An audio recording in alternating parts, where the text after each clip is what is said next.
Okay, well, we are now on the western side of Wren's Nest National Nature Reserve, and behind me we are seeing end on a limestone mine that we call the Seven Sisters Caverns Network.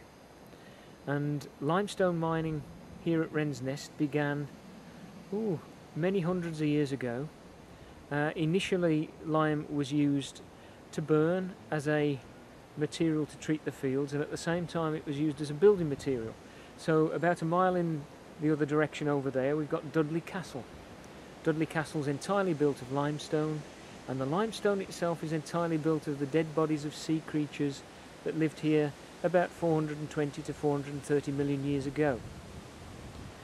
The limestone itself originally poked out of the ground on the hillside, and the early miners carved away at the hillside, and as they did so they found that the limestone, as you can see behind me, dipped down into the ground, which meant as they went further into the hill they had to shift more material from on top. Geologists call that material overburden. And at that time they would be working with hand pick, shovels, and on a very good day with a little bit of black powder. The black powder was pushed into drill holes and packed down with an iron bar. Then a little bit of clay was packed in the end with a small amount of rope soaked in tar as the fuse. That was lit and the miners ran away. Needless to say, packing gunpowder into a hole with an iron bar led to sparks, and occasionally the gunpowder ignited while they were trying to pack the gunpowder into the hole. And there are many recorded incidents of explosions that killed miners. Very high human cost to the limestone mining here at Wren's Nest. It's said that on average, from the main part of the mining period here in the 1800s, that for every ton of mineral, or every 4 tons of mineral raised to the surface, then there was a human life lost or a serious injury.